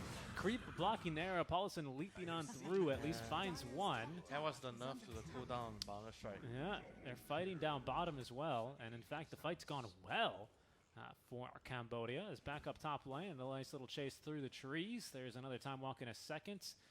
With a leap charge to follow, and up to the high ground he goes. Might just deny himself and will. With See ya. honor. He got lucky there. He actually evaded an uphill attack from the range creep. I think that would have killed him. It's pretty close. Was it like 20% chance? Radiant's bottom tower To is dodge under uphill attack? Yeah. Yeah, it's like 20, I think. Dire's Level middle 6. tower is under There's no Omni, though. Actually, they died trying to use the Omni Slash, but the spin to win. Level 3. The lift is going to buy our Tidehunter just enough time, but the Boundless Strike is as well just going to end up missing here. They'll have to settle for the Rubik, or will they? Because they're going to pop the Ravage and turn to kill the Juggernaut. Spell Stolen is Boundless, and they'll even get the healing ward. Okay, to there boot. goes his game on the Juggernaut. He died twice in a row, and now he has no TP. Mid lane, we might have a kill. No. They managed to dispose of the Phantom in time for the blink to come out. Yeah, no TP, and he used his first Omni Slash to not get the kill on his second life with the spin level 3 as well. Did not get that kill. Nice patience from the Tidehunter. I thought for sure he was going to be chopped up by that Boundless Strike. Yeah, I thought he was in range. Yeah, so things are going way better for them. Cambodia this time around. They have all their ultimates up soon. Sonic Wave, Chronosphere. Void is going Midas. Okay. Is he? Midas Aftermath of Madness. I mean, why do you need Midas? Maybe he's just trying to scale. I mean, obviously, right? What's the alternative build that you would go for on the carry Faceless Void right now? I feel like we used to see him go Mask of Madness and then like stats, basically. Yeah, Master of Madness, then go for your items. Maelstrom, maybe. Maelstrom, BKB if you need to. Do you like a Maelstrom this game, though? is under attack. Not bad. I mean, I don't think it's ever bad. It's useful to farm. Mid lane, Queen of Pain, of course, a little bit afraid to show, especially now with that D ward. He's going to end up giving Team Singapore plenty of space. Careful, though, here. Oh, nice. That Serum Change is going to miss. No Mirana nearby to follow up on that, but with the Arcane Rune, there probably would have been a Spirit Bomb coming. Dire's They're chasing middle after tower Rubik, is who under has attack. stolen Tree Dance. Can he hide up here? They probably saw that. No, I don't think they did, actually. Radiant's bottom Things are tower looking, is under attack. they are looking good for the Dire team this time. They have a superior team fight. 10 minutes in, Phoenix is gonna get level 6. Tied. Got the hood off. I think he might walk away. Yeah, he'll just walk this one off. Yeah, there's Anchor Smash There's Max. Ravage in 10 Tower seconds. is under attack. He's a little scary, actually, right Oh now. wait, the Rubik took the bolt. Ah, poor Phoenix doesn't have 6. He really could use it as well, couldn't he? I mean, you got some decent egg scramblers on the side of Team Singapore, but I think just forcing enemies to hit an objective with the threat of a Ravage and a Chronosphere, you know, gives Phoenix a lot more presence in these fights. Corona is pretty much everything you need. As long as you make sure it's egg Chrono, not the other way around. Dire's middle tower Alright, is under Mirana attack. manages to kill the catapult bot lane. This is huge for them, Dire's so they fortified. can get a better trade. Yep, and they're sieging from it as well. I think it's the trade you're talking about, clearing the waves, as the wagon is going to be kept alive by a very duteous mid lane creep. That's going to be our Quap in a lot of trouble. Does get to blink away. Ember thinking about chasing as they do manage to find one kill down up top, rather, onto the Faceless Void. Looks like that was probably the Omni Slash, and indeed it was. Omni Slash put him down. Mid tower falls simultaneously. It's a pretty decent victory there for Team Singapore. Still haven't seen a chrono yet, though. Dire's top tower is under Yeah, he has to attack. just try to help his team. You can't really just AFK and farm. You have to help. Use your spells. You just can't be selfish, you know, when you play carry nowadays. I don't think he's going for Midas anymore. At least. I think if he goes for Midas, GG. Too greedy. Yeah, it does feel a little too greedy. He just needs to come and fight, get whatever kills he can. Yeah, he just needs to use the chrono, right? Yeah, use your chrono. I'm sure you're gonna get one or two kills eventually. Rotation stop. They did scout this TP from the Queen of Pain, and now they know she's here thanks to the tree dance of our Monkey King. Stun is going to come through. Spirit Bomb and the Phantom's Embrace. Once again, still only level 1 or 2, requiring those 2 hits. Does require this Queen of Pain to just barely make it out alive. They're looking to turn now. Sentry placed down. They have vision onto the Ember Spirit, who's completely out of mana. Juggernaut in the vicinity as well. Does not have his ultimate. And with the fortified Cambodia, I think they're going to defend. Well, he almost got the corp with the arrow. And bot lane, they're gonna TP the monkey towards the Void's lane. I mean, this is all you need to do, right? And this is the offlaner as well, doing his job, just defending the towers and annoying the core. Yeah, they should send someone down here to kill the monkey. Since the void TP down here. Use his chrono. They just need to use the chrono and kill somebody. Yep. Monkey would be a good kill. Ember's a good kill. Jug would be great. It's our Jug building. He is going for a Battle Fury and almost has it completed. Ravage into Stolen Arrow. We have a Telekinesis, and they will be able to pick him off. Nicely done. In the meantime, they are now looking for the Faceless Void, although they did get a Lucky Bash, and now a Chronosphere. He's going to try and turn. Even the Kobolds getting involved here, Winter, but they won't be able to do much. How about a Sonic Wave, though? That'll surely help, and they do manage to finally put together a couple of ultimates and find a kill or two. Okay. What we have here, my friend? We have a game. You know what made the difference? The 8 damage from the Kobolds. Those guys, they were so upset in the Chronosphere. It doesn't even show up. I mean, that was like a really nice kill. Yeah, no, for sure. The previous one on the Jug, I like how they actually get the kill. Ravage from Fog. Yeah, Ravage from Fog with the Stolen Arrow. Yeah, it's stylish. That's what I really like about Rubik. He gives you that kind of opportunity to put some flair onto your kills. As Bolison trying to TP away. Supernova used to try and break the trees, unfortunately off the mark. I mean, it's whatever. Chrono's down anyway. Yeah, but Queen of Pain is actually going to be in some trouble then. Not enough mana to blink currently. Bottle Sip, blink in a second, and does manage to get away. Searing Chain's just coming off cooldown. I mean, not the end of the world for them. They managed to get tier 1 bot. Void is going to get his Maelstrom. All things considered, I think the game is going well for the Dire team. Agreed. I think they made it at a laning stage. You know, they lost their mid and top tier 1 tower, but I think that's pretty normal. This is that's a bad death, unfortunately. Calling it for what it is, but greedy. Yeah. He wanted to finish his item before he went back. And they're going to smoke Singapore. They know there are just no ultimates to play with right now. Rubik going to pull the monkey down from the tree. Arrow's not going to find anyone, but they will hit him with a silence. Needs to clear that illusion. Spell stolen is going to be Star Storm. Decent amount of damage. Return to Polison here. And he might just tick down, especially with that gush. So they have the vision. Do they have the damage, though? Yes, they do. A 1-for-1 trade. Faceless Void considering giving chase. He's got no chrono, not really too strong either, having just the Mithril Hammer. There's going to be the second support taking down. But again, the chase does continue. Ravage off cooldown momentarily, another 5 seconds. And Queen of Pain does have that Sonic Wave ready to go. Singapore, they might be in for a bit of a rough time, but of course, they also have the Phantom's Embrace to shut down and silence this, never mind. Kraken Shell. Nice ability. Remember Craggy Exterior? Used to be impossible to stun a Tiny. You're talking about the point where it gives you, does it give armor and a chance to stun the enemy yeah, when you right click it? Yep. That was a really fun one. You would throw a stun at Tiny and he had so much status resist that he would just stun you back. You'd be stunned longer. It's a good time. Do you see the line now? Raiden have a very big line. Can I draw? Yeah, oh, I can't draw. You can't? Like this. This is the line. Radiant, this is how much Radiant is farming. Oh, I can't draw either. What the heck? Huh, did they remove that feature? I can still draw normally. But I can't draw on the map. Yeah. Telekinesis, it's mid lane into the Chronosphere. They've caught themselves an Ember Spirit and they've got plenty of damage, holding it back there quite wisely on the Sonic Wave, ultimately proving unnecessary.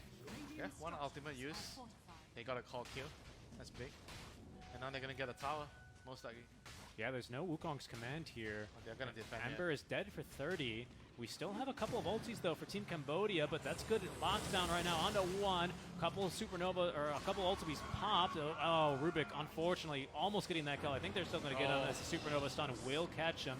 Sonic Wave already used. The big ink swell stun that allows him to get the kill at least onto the Faceless Void as Phoenix going underneath the tier 2 tower onto both supports. Will they go up to the high ground? They will not, especially with Ember back in 5 seconds. Oh, that was a very ballsy play by Radiant team, taking the fight without the Ember. It worked out. Yeah, it worked out. They defended the tower. That's the right play. Now, Ember Spirit has returned to the fray. Nice Syrian Chains. Oh, good Yule Scepter though. First item here for the Queen of Pain. Going defensive this time around. That's going to allow her to at least escape this instance unscathed. Tower defended, Ravage used, Sonic Wave used, Chronosphere used. Can they do Roche? Supernova used. Yeah, can they do Roche right away? Then Madeline, right? Oh, they have Solar Crest. What the heck? On the Mirana? No. The Grimstone Oh, has wow. Solar. That's a little shocking. I think that makes sense though. We're going for Atos actually on the Monkey King, so he's probably going to go for a Gleipnir at some stage. I almost feel bad. It's kind of an interesting item. Probably like maybe after BKB or something like that. Yeah, the way the monkey is playing, like he's allowing his supports to farm. He's not taking much farm. He's just like running around. He's playing like a support, like a scout, giving information, placing wards. He's not even like. Look at his build. He doesn't want to farm. He maxes stun over his spring. Max is the stun. Of course, Max is the Jingu. Run it for his laning presence. This is a move down bottom that's not going to find anyone. That will be a fruitless attempt. Cambodia now, 5 heroes in their jungle, looking to see what they can find. Oh, there's a stone for both teams. This is what I'm talking about. Same items, please, on both sides, so it's fair. Agreed? For fairness? And nerf some of the really good ones. Like, I don't think, you know, I think if someone makes a really good play because of Tumblr's toy, I think they earned it. A Tumblr's toy is not that strong. It's like 100 units or something, right? And it goes on cooldown if you get hit. What's the best Tumblr's toy play have you seen? Something with Magnus, for sure. Like Magnus. Skewer? Like, Oh, no, bot lane? like Magnus goes up a cliff and lands an RP or something like that. Is what I've seen with it. Oh, she's going to turn. At least force another leap charge. Yeah, I've seen like a nice play where like, you know, you're mid and you leap up here and then skewer and catch a mid or something like that. Like when the skewer is not long enough. Okay, why can you draw lines? It's alternate, right? Control. It's control, and you just click on the map. Why it doesn't work? Oh, it works for me. I can't draw on the map, just on I don't know. I guess they removed that feature from Dota TV. Good arrow there. He's going to shut up the Sunray. There is a Ravage, but not willing to use it as Tidehunter, who's got his own Yule Scepter here, by the way. On to 2 heroes. He will now look for it. There's a Chronosphere at the ready, but no need to use it when you land a couple of Ashes. There's going to be the last one to go. Juggernaut holding on to this level 2 Omni Slash. Has a Yasha on top of the Battle Fury. Not really all that much damage to try and get through a Tidehunter, especially with a stolen Healing Wood. I mean, so he's going to despite hold on the to lead it. that the Singapore team has, it doesn't really feel as bad because they can't really engage head-on against the Chrono, the Ravage, the Egg, the Sonic Wave. I think that changes now, though, Winter, where there's a BKB on Ember Spirit being flown out now. I think they're substantially stronger now, with that in mind. Double Rod, I think, actually. I mean, when you do this build, I actually prefer for the Flame Guard DPS. What is going on this game? 2 Rod of Atos for Team Singapore. 2 Yule Scepter, 1 on Quap, 1 on Tide. Rubik as well is going for his own Yules. You know what they say? Good things come in pairs. Well, what about the Yules? Is that not a good thing? Yeah, good. It's a pair. A pair of 3? I mean, it's on the same team. They have 2 on the same team. No, they're going to have 3, though, is what I'm telling you. Oh, Rubik? Oh, GG. Rubik, Tide, and Quap. No, the more the merrier. Okay, there it is. Have you seen a game? I swear there was a game before there was like what 8 or 9 Yules because Yules were so OP back then. Everyone bought Yules. 8 or 9 Yules? No, I haven't seen a game with that many Yules. I think 6 maybe. I've seen a game with like 9 Blink Daggers for sure. Ah, come on, Blink Dagger is like a. I mean, that item is like, it's not wrong to buy that item on almost every hero. Wait, is it wrong to buy Blink on Brute? No, right? No, I don't think so. Is it wrong to buy a Blink on who's it wrong to buy a Blink on? Is it wrong to buy a Blink on AM? No, Quap. I was gonna say AM. What's worse? I bought Blink on AM before. I mean, you could make the argument you wanted the Arcane Blink on Quap. Sure. Oh, look at this. Tanking a smoke gank. Oh no, but it's not the hero you want. The arrow is not blocked by the creep, and that should give them more than enough time there to execute the Faceless Void in the hard camp. Where is he on the line? He was. No, where he's at the right place, but he wasn't. He needed someone to tank. He needed someone because this is the line. Right? Well, this is the line, I think. Yep, correct. Bottom tower is under Not attack. this one. It's hard to draw without the minimap. Yeah, it really is. It's a lot easier. Maybe you can only draw on the big minimap. I don't know. Ember not willing to make the jump there. Has a BKB. Fresh charges. 9 second on that bad boy. Yeah, I mean, talking about the BKB, usually when you go this early BKB, you take the Flame Guard DPS talent because you're lacking a lot of damage when you're rushing a BKB like this. So generally what you would see is players would take the Flame Guard DPS. They just really want to keep them rooted. How many seconds of consecutive root do we have now if they really hate someone? Chains is 4. Then Atos. 2 Atos is 2, right? So Each. 4 seconds, so that's 8. Arrow. That 5. That's not root. That's 13. And then there's Boundless Strike, 3. They don't want Titan to move. Oh, he didn't get the stun duration. Oh, all right. They're going to catch Rubik with the Rod of Atos. He's stunned for a long, long time. Has Tree Dance, but no chance to use it. Doesn't even get off Telekinesis. Another Rod of Atos here. It's going to catch the Faceless Void. Ravage is utilized. Supernova is out as well. Faceless Void ticking, ticking, ticking. He's still alive. Silence, and he's not going to live, unfortunately. Gets through the Phantom, but the Supernova was scrambled despite what Team Cambodia threw in the way of Team Singapore. They still managed to find their man. They needed the bubble. Yep. The bubble would have won them the fight. That darn Phantom. And that's huge as well. We have a bubble in Sonic Wave, but no big early teamfight AoEs like this Ravage, like this Supernova. And with all the minus armor now, full Solar Crest on this Grimstroke, they're going to blow through this Roche.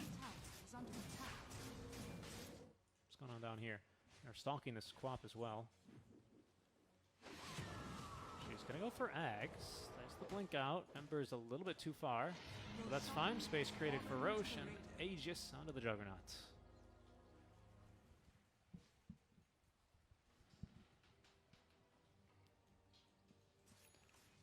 What can they do here? Void is gonna have his BKB. That'll be pretty nice. I still think they can take a fight, even with the Aegis on Jug. They just need to get their spells together, kill the rest, and leave the Jug to last. Yep, I agree. I mean, if they can kill him through the Aegis without using Chrono, they just need to have the Chrono after he dies the first time.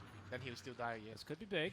Marana looking to set up another kill. There's going to be another stun onto the Faceless Void. Silence is coming through. No ultis this time to keep him alive. Oh, he's dead. And he is dead.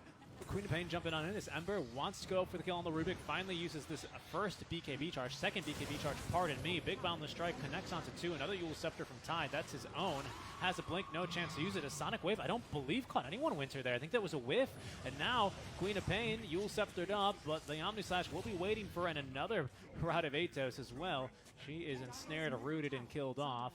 Tidehunter is going to be allowed to live, as will this Phoenix, but, you know, once again, just Rod of Atos spelling death for this Faceless Void, time and time again. He was so close to BKB, they just needed to wait.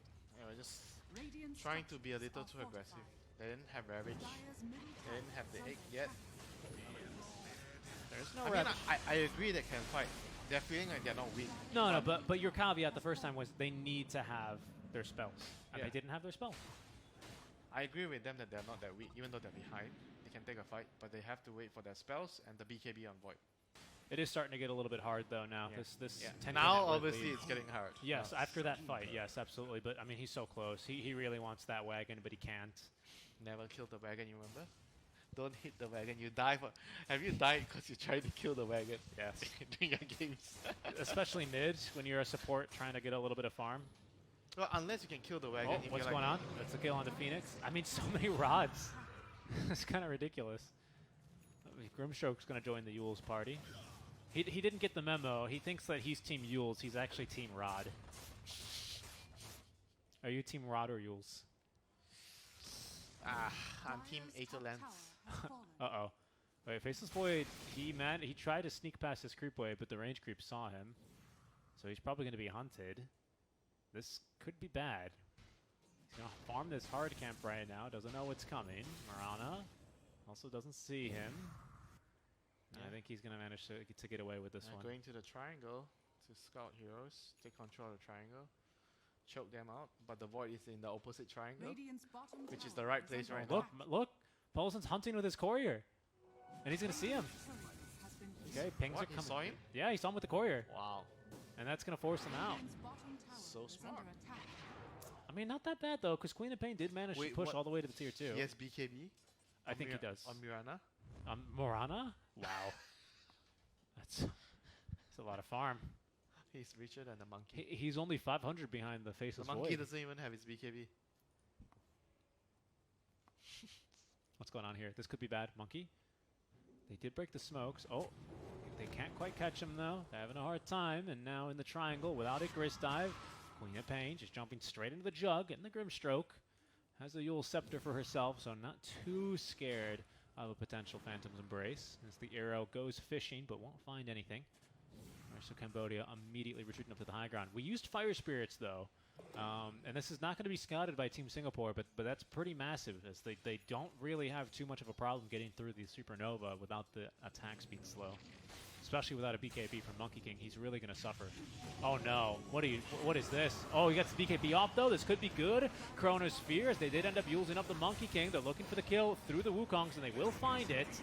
BKB utilized, but that time it works out. Going even further now, Queen of Pain trying to fight versus the Grimstroke. The stun, though, is going to last a little bit too long as Ember with the BKB, his third charge, uses it to get the kill onto the Supernova, or sorry, onto the Phoenix.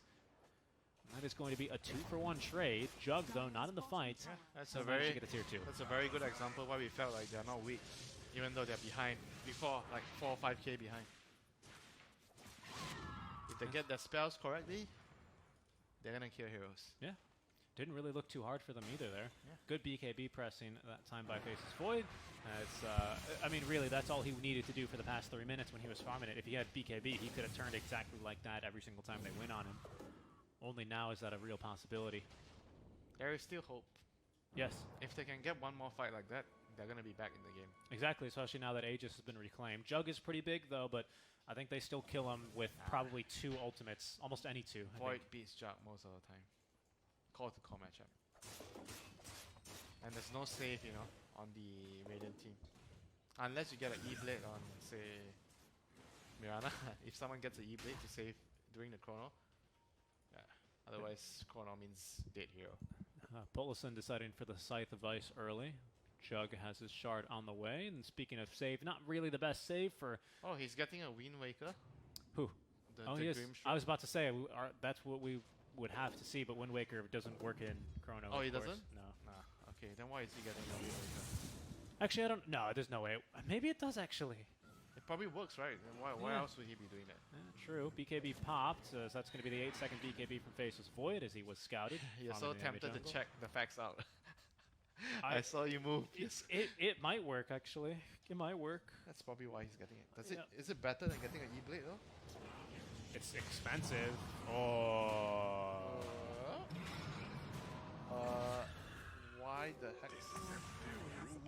I'm not really sure about that one either. I mean, he saw the Rod of Atos projectile, so he knew there was at least 2 heroes there.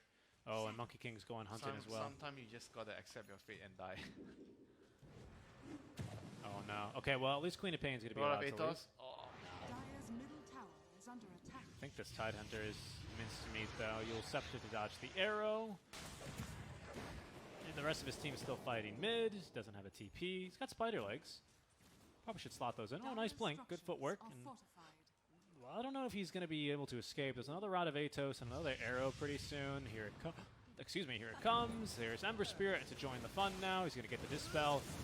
But yeah, he should be going down as there goes Juggernaut, even joining the fun. Dead for a Why did minute. he take out his spider legs? Wouldn't he have better chance of surviving with the spider legs? I agree. Well, now he's done it, but unfortunately a bit too late. I thought he could have, maybe juked him across this chasm. Or something like that, right? At least try, Fake Grenade wasn't doing a whole lot. I gave him move speed, 20 move speed. I guess, huh? Trying to be too fancy sometimes doesn't work. But the team fight ability is ready to go again for Team Cambodia. Roshan up as soon as in 25 seconds to 3 minutes after that.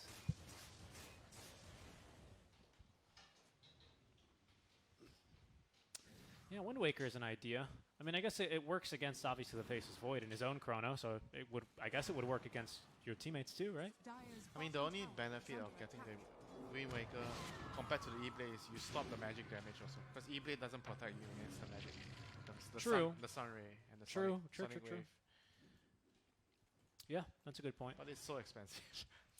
It is expensive. But it also, it's a pretty good save for yourself too, because you can move and... True. Nice stats, move speed, mana regen. Just a good item for you. It's a baller item. You can say you have the most expensive item in the game. You can Wind Waker 2 enemies at the same time, so basically it's half the price. Who have they caught here? That's not bad. Monkey King. Can he get away? BKB is going to be forced. There's a chrono. We have a purple bubble. We're not gonna look He for knows that the monkey is a support. The Mirana is the god. Accurate. Accurate. Poloson now managing to outfarm the enemy offlaner, not just his own offlaner, as he makes pretty good progress here towards that Scythe of Ice. They are getting baited a little bit by these Jug illusions. Jug's actually top lane currently. Shadow Blade completed. Into the Silver Edge he goes. But here comes Team Cambodia. Monkey King in a good position here to break smokes as Roche has respawned. It's a fast Roche, and he's got this Axe Shard now. Oh, Roche number 2. Ravage. There is the Ravage used just for the Monkey King. Bubble finds 2. Grimstroke, though. Yeah, you can have to pop the BKB, though, because the Stroke of Fate came out. Grimstroke's still alive. He'll die shortly, but that's 3 big ultimates there, Winter, only for 2 kills, and both with 4? buyback. Ember now going right back on in as there's the 4 staff. Yeah, you're right, it was all 4. Phoenix has basically nothing to do, nothing to say. He's going to drop. Queen of Pain immediately looking to go on split pushing duty. Ooh, that was pretty rough. Oh, he has the axe for Yeah, I mean, this one's fine then, right? Yeah, but the rest is... Okay, 2 minutes, you're out. And that's almost certainly Roche here. I think buying back on Ember, or Grimstroke, part of me, is kind of even a little bit overkill. But it secures him Roche for sure. Yeah, because the Dire can't really contest no matter what. Nope. They have nothing to contest with right now. A Sonic Wave, but that's not going to stop 4 enemy heroes in the Roche pit. And that is then going to be a free shard, yeah, probably for Poloson. +1 leap charge. Critical strike. Yeah. Any stats on this I mean, Farana? time to get a actual damage item. Like a Wind Waker? No. Gleipnir. Yeah, yeah. I like that actually. I like that quite a bit. Go for Gleipnir, AoE catch. You don't need vision. The big boss item will be getting some Daedalus. Nah, I think you don't need one. The Jug already has one, I think. Oh no, he didn't. He sold his Maelstrom. He sold his Maelstrom for a Shadow Blade. Interesting. Uh-oh. He wants the Silver Edge. He's got BKB TP. Oh, they missed the stun. Oh no. Oh no. Yeah, oh no. Dead for 70 seconds against the Aegis Juggernaut, and we may have just caught the Queen of Pain as well. Sonic Wave here creates a bit of space for her. She's going to jump back on it. Does not have BKB. Only the Yule Scepter to protect herself with. Dodges the arrow. Has really no help when she comes back down. But hey, that's a nice little gush. He's got X. That's the good news. Two cores dead without buybacks, though. That might be the game. That might be the game. I mean, or 2 sets of barracks. Ember as well has his shard. Pretty annoying to deal with, actually.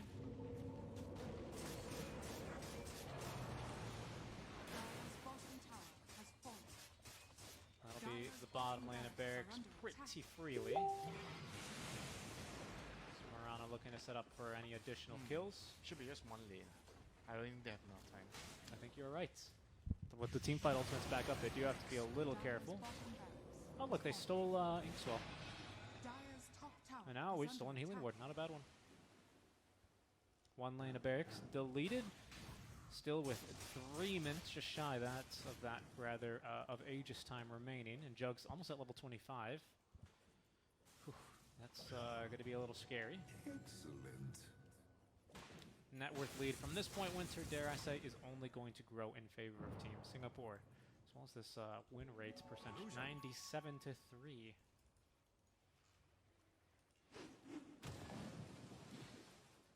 I mean, what can they do? They need a dream fight. They have to just wait in base. They need a dream Wait for fight. the push to come. They probably need to wait out this Aegis. Never We probably need at I this mean, point. that's only gonna happen if the Radiant doesn't push. I mean, but you need at least 2 ultis to kill this Jug, and then he just comes back. Yeah, in you a have second to life. save. You have to save the chrono for the second life. Yeah. Oh goodness, this farm is immense.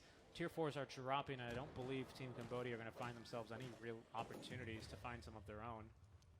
Yeah, so that's going to be a pretty big advantage here for Singapore on top of the 23k. Mirana's coming with a Hex.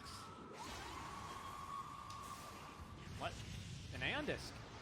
Not bad. There's a blink ready to go from the Quap, and in fact, a Silence onto 2. The Chronosphere is out. Quap cancels the TP, has a blink, trying to get in that additional damage for the Ember, and will succeed. But now the rest of the Radiant heroes are going. Polson pops his BKB. Monkey King has one as well, but there's the second Hex of the engagement, and a Silence to follow suit. Rod of Atos for the Queen of Pain, as the Ravage will catch 3 heroes, find some more time for the Quap, but she's going to die instantly to a short duration Omni-Slash. Jug making very quick work of the Supernova Egg, has got that one scrambled and ready to eat for breakfast as they chase further. Tidehunter immediately purges off the stun there. Linear doing his best to save his compatriots, but does not have the telekinesis, so can only watch his Tidehunter die. As a fight where the Tier 1 used to stand, Winter, is going to go the way here for Team Singapore. I mean, even with like a 23k deficit, they traded 4 for 3. Imagine if the game was a lot closer. Yeah. Jug pushed back in the high ground. He is now level 26. You know, he had that +1 Omni-Slash duration for that fight, for that 1 second Omni-Slash on a Queen of Pain. Second buyback forced out. This time it's going to be courtesy of the Phoenix. Jug with spider legs off to the low ground he goes, taking a fair bit of damage, but they won't be able to keep up with him. A little bit too speedy, and he is going to be allowed to just regenerate using that Aegis as it's about to time out. But, I mean, hey, you only lost 1 lane of barracks and 1 buyback, 2 buybacks? 2 buybacks for the Aegis. Not too bad.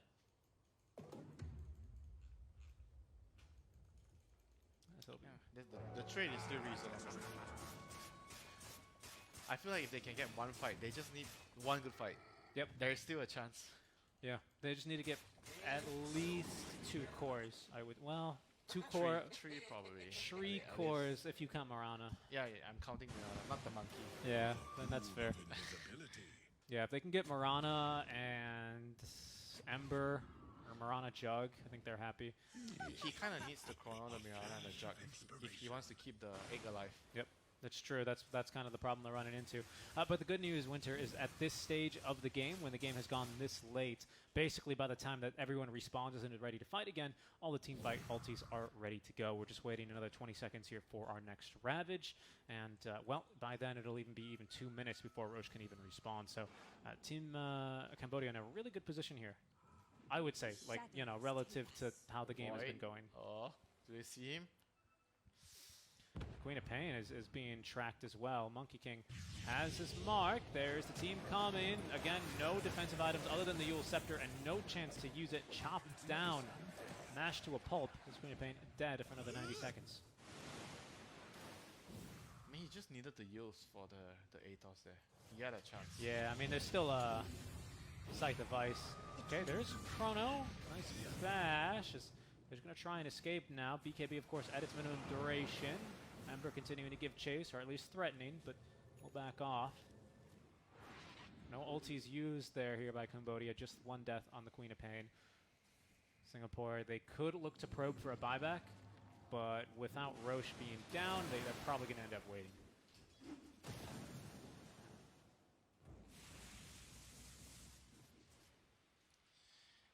Team Singapore, they're gonna just wait for the best course of action is to wait for the next rush.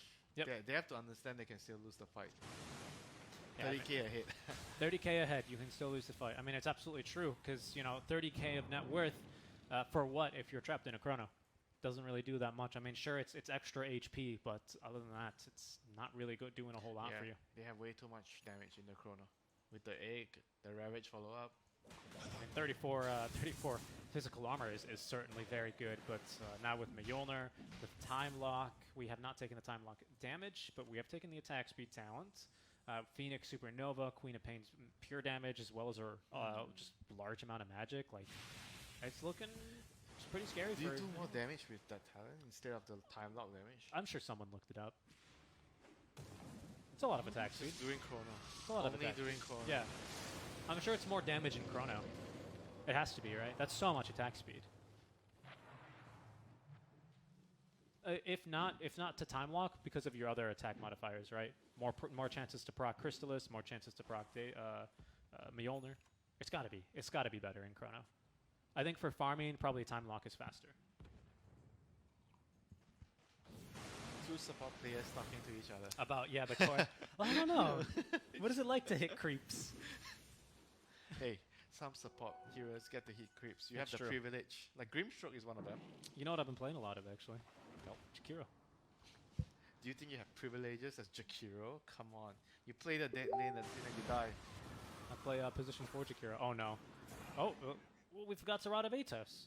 I think Paulison maybe was expecting that to be a little bit of a bait, and he wasn't too far off the mark.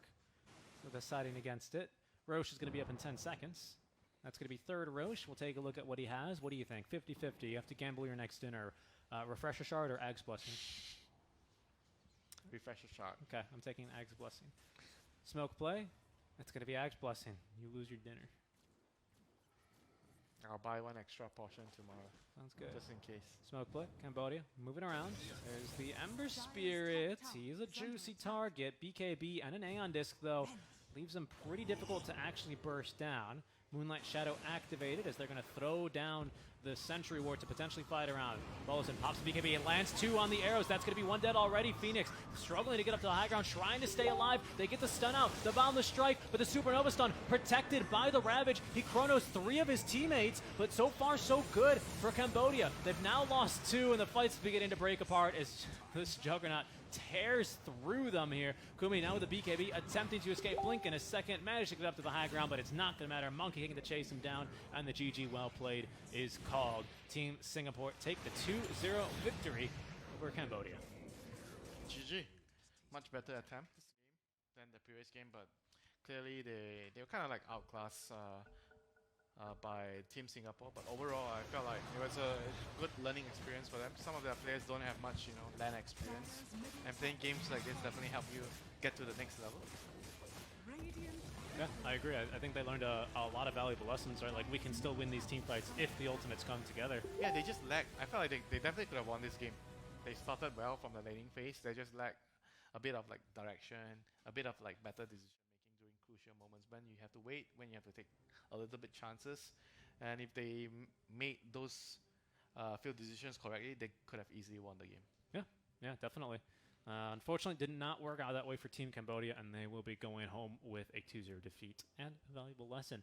Singapore looking like a pretty strong contender, along with, I want to say, our Thai team. Yeah. And probably the Philippines. And probably the Philippines, and I think the Vietnamese team as well, 496, or Army Geniuses, pardon me, not 496. Another Vietnamese team, though, I think are looking pretty strong. Of course, this is just Group B. Group A matches might still be going on. You guys can catch XGod over on the Twitch TV stream, but thank you guys so much for tuning into our coverage here on the Facebook stream, the B stream, for Group A all day today. We're going to be here with you guys all day tomorrow as well, as we're going to be heading off for today, but we're back tomorrow when we return for the SEAEF Federation Championships with 4 best-of-2s here. We're going to be wrapping up our group stage tomorrow and figuring out who is going to be moving on to the single elimination playoffs and who will be heading home with nothing to show. 35K USD up for grabs. We're going to figure out who's going to take that next step further tomorrow. We'll catch you guys then.